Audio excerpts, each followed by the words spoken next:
Thanks for click on this video, and I am pretty sure that by seeing the title and thumbnail of this video you already understand that what this video is really about. হ্যাঁ, আমি নিশ্চিত যে আপনি ভিডিওর thumbnail এবং title দেখে বুঝতে পেরেছেন যে আজকের ভিডিওটি কি সম্পর্কে হতে যাচ্ছে। I heard that you can understand almost everything that you listen and read in English, but when you are going to speak in English, then you cannot speak at the same level as compared to your understanding. আপনি ইংরেজিতে যা কিছু শুনছেন এবং পড়ছেন সবকিছু আপনি বুঝতে পারছেন, কিন্তু আপনি যখন ইংরেজিতে বলতে যাচ্ছেন তখন আপনি আটকে যাচ্ছেন, আপনি ঠিকমতো বলতে পারছেন না। সো আপনার সাথে কেন এটি হচ্ছে সেই বিষয় নিয়ে আজকের এই ভিডিওতে আমি আলোচনা করব। তো চলুন ভিডিওটি শুরু করি। আজকের এই ভিডিওটি আমি মূলত দুই ভাগে ভাগ করেছি। I divided this video in two parts. The first part is input and second part is output.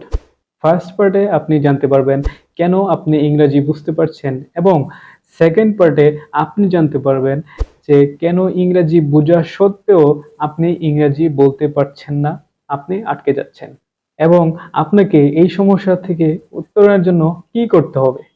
So প্রথম যে বিষয়টি হচ্ছে, আপনি ইংরেজি সবকিছু বুঝতে পারছেন। এখন প্রশ্ন হলো কেন বুঝতে পারছেন? কারণ আপনি ইংরেজি শেখার জন্য এবং বুঝতে পারার জন্য বিভিন্ন পত্রিকা, বই কিংবা ম্যাগাজিন এবং ইউটিউবে বিভিন্ন ধরনের ইংরেজি কন্টেন্ট, মুভি, সং এগুলো দেখছেন, এবং এগুলো দেখার মাধ্যমে আপনার আন্ডারস্ট্যান্ডিং লেভেলটা আপনি ডেভেলপ করেছেন। বিধায় আপনি ইংরেজিতে যা কিছু শুনছেন এবং পড়ছেন সবকিছু আপনি বুঝতে পারছেন, এবং আপনার এই বুঝতে পারাটাকে আমি সাধুবাদ জানাই। কারণ ইংরেজিতে ফ্লুয়েন্টলি কথা বলার জন্য যেই বিষয়গুলো আয়ত্ত করা কিংবা অ্যাকমপ্লিশড বা অ্যাচিভ করার দরকার আপনি অলরেডি তা করে ফেলেছেন। কিন্তু আপনার যে সমস্যাটা সেটা হচ্ছে আপনি বুঝতে পারা সত্ত্বেও ইংরেজি বলতে পারছেন না, আপনি আটকে যাচ্ছেন। তো চলুন ভিডিওর সেকেন্ড পার্টে আলোচনা করা যাক আপনি কেন বুঝতে পারা সত্ত্বেও বলতে পারছেন না। সো ভিডিওর সেকেন্ড পার্ট হচ্ছে আউটপুট। আউটপুট হচ্ছে স্পিকিং প্র্যাকটিস। আপনি ইংরেজি বুঝতে পারা সত্ত্বেও বলতে পারছেন না, তার একটি মাত্র কারণ, সেটা হচ্ছে আপনি বুঝতে পারার জন্য এবং ইংরেজি শেখার জন্য যে পরিমাণ সময় ব্যয় করছেন, আপনি সেই পরিমাণ সময় স্পিকিং এর ক্ষেত্রে আপনি ব্যয় করছেন না। This one is your major deficit. উদাহরণস্বরূপ ধরুন আপনার এক বন্ধু, সে সাঁতার শিখতে চাচ্ছে এবং সাঁতার শেখার জন্য সে একটি লাইব্রেরি থেকে সাঁতার কিভাবে শেখা যায় সেই সম্বন্ধীয় একটি বই সংগ্রহ করেছে, এবং সাঁতার শেখার জন্য কি কি দরকার সবকিছু সে এখান থেকে জানতে পেরেছে। একদিন পুকুরে পানিতে সাঁতার কাটতে নামলো, সে সবকিছু অ্যাপ্লাই করেছে পানিতে নামার পর, কিন্তু কোনো কিছুই কাজ করে নাই। এর একটি মাত্র কারণ, সেই কারণটি হচ্ছে আপনার বন্ধু সবকিছু জেনেছে বই পড়ে, কিন্তু সে কখনো প্র্যাকটিক্যালি পানিতে নেমে সাঁতার কাটার জন্য প্র্যাকটিস করে নাই। এবং আপনার ক্ষেত্রে সেই সেম জিনিসটাই ঘটেছে। আপনি ইনপুট মানে আপনি বুঝতে পারার জন্য এবং ইংরেজি শেখার জন্য অনেক সময় ব্যয় করছেন, কিন্তু আপনি ইংরেজি বলতে পারার জন্য আপনার স্পিকিং প্র্যাকটিস মোটেও করছেন না, কিংবা করছেন 10 মিনিট 20 মিনিট করছেন, প্রতিনিয়ত করছেন, কিন্তু কতদিন করেছেন? আপনি ইংরেজি শেখা শুরু করেছেন কতদিন? 1 মাস, 2 মাস, 3 মাস, কিংবা তারও বেশি? হয়তো আপনি এর মধ্যেই ক্লান্ত হয়ে গিয়েছেন যে আমি কেন পারছি না। আমি আমার এক্সপিরিয়েন্স থেকে আপনাকে বলি, আমি ইংরেজি শিখতেছি আজকে 2 বছর হলো।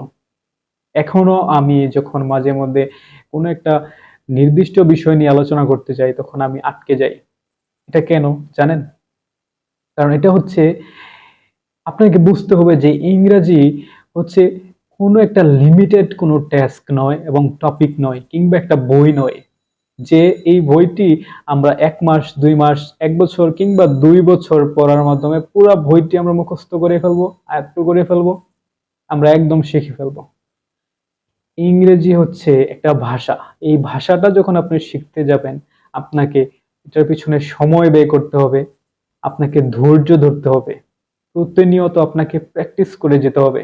আপনি যদি দীর্ঘ একটি সময় নিয়ে প্র্যাকটিস করতে পারেন, আমি আশাবাদী যে আপনি ইংরেজিতে ফ্লুয়েন্টলি কথা বলতে পারবেন। আপনাকে আরেকটি উদাহরণ আমি দিতে চাই, সেটি হচ্ছে আমরা যখন বাংলা বলতে শিখি ছোটবেলায়, তখন আমরা বাংলাটা কিভাবে শিখেছি?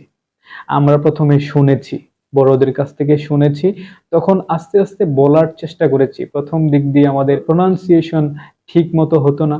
আমরা বারবার বলার পরে, বারবার চেষ্টা করার পরে আমরা বাংলা ভাষায় কথা বলতে সক্ষম হয়েছি, এবং সেটা অনেক সময় নিয়েছে। কারণ আমাদের বয়স যখন 5 থেকে 6 বছর হয়, তখন আমরা বাংলায় মোটামুটি ক্লিয়ারলি কথা বলতে পারি, তখনও কিছুটা আটকে যায়। তো আপনার যেটা মাতৃভাষা, সেই ভাষা শিখতে যদি আপনার 5 বছর সময় লাগে, আর এটা হচ্ছে একটা ফরেন ল্যাঙ্গুয়েজ, আপনি কোনো ইংলিশ স্পিকিং কান্ট্রিতে বসবাস করছেন না, আপনি বসবাস করছেন একটা নন নেটিভ ইংলিশ স্পিকিং কান্ট্রিতে। তো আপনি এইখানে কাউকেই পাবেন না আশেপাশে আপনার যে ইংরেজিতে কথা বলে, তাদের সাথে কথা বলার মাধ্যমে প্র্যাকটিস করে আপনি ইংরেজিতে রাতারাতি ফ্লুয়েন্ট হয়ে যাবেন। তো আপনাকে কি করতে হবে? আপনাকে চেষ্টা করতে হবে, প্রতিনিয়ত সময় ব্যয় করতে হবে এবং ধৈর্য ধরতে হবে, এবং প্রতিনিয়ত আপনি যা কিছুই শুনবেন, যা কিছুই পড়বেন, সেম জিনিসটা যতক্ষণ পর্যন্ত আপনি শুনছেন, যতক্ষণ আপনি পড়ছেন, তার থেকে ডাবল সময় আপনার ব্যয় করতে হবে স্পিকিং করার জন্য। Believe me, there is no other alternative without speaking practice every single day in order to become fluent in English. So আশা করি আপনারা বুঝতে পেরেছেন যে কেন আপনারা বুঝতে পারছেন ইংরেজি কিন্তু বলতে পারছেন না, আটকে যাচ্ছেন। এবং হ্যাঁ, যেহেতু প্র্যাকটিসের কথাটা উঠেছে, আমি আপনাদেরকে কিছু আইডিয়া দিতে চাই যে কিভাবে আপনারা ইংরেজি প্র্যাকটিস করবেন। সো আমি আপনার জন্য একটি সহজ সলিউশন দিতে চাই, সেটি হচ্ছে আপনি আপনার মোবাইলের গুগল প্লে স্টোরে যাবেন। গুগল প্লে স্টোরে গিয়ে আপনি লিখবেন HELLOTALK, হ্যালো টক। আপনি যখন হ্যালো টক লিখে সার্চ দিবেন, তখন দেখবেন একটা অ্যাপ্লিকেশন, এরকম একটা অ্যাপ্লিকেশন আপনার সামনে চলে আসবে। আপনি এই অ্যাপ্লিকেশনটা ইনস্টল করবেন এবং একটি আইডি ক্রিয়েট করবেন। আইডি ক্রিয়েট করার পরে আপনি পৃথিবীর বিভিন্ন দেশের অনেক অনেক ফরেনার পাবেন এটার মধ্যে, ইংরেজিতে কথা বলা প্র্যাকটিস করার জন্য। ইভেন আপনি নেটিভ ইংলিশ স্পিকিং কান্ট্রি থেকে অনেক লোক এই অ্যাপসটি ব্যবহার করে, তাদের সাথে কথা বলার একটা সুযোগ পাবেন, এবং সম্পূর্ণ ফ্রিতে। সো আশা করি ভিডিওটা আপনাদের কাছে ভালো লেগেছে। যদি ভালো লাগে তাহলে প্লিজ আমার চ্যানেলটা সাবস্ক্রাইব করবেন এবং ভিডিওতে একটি লাইক দিবেন। ধন্যবাদ সবাইকে। আসসালামু আলাইকুম। ভালো থাকবেন এবং ইংরেজি শিখতে থাকুন, জানতে থাকুন। ইনশাল্লাহ ফ্লুয়েন্ট আপনি হবেনই। Bye, have a nice day.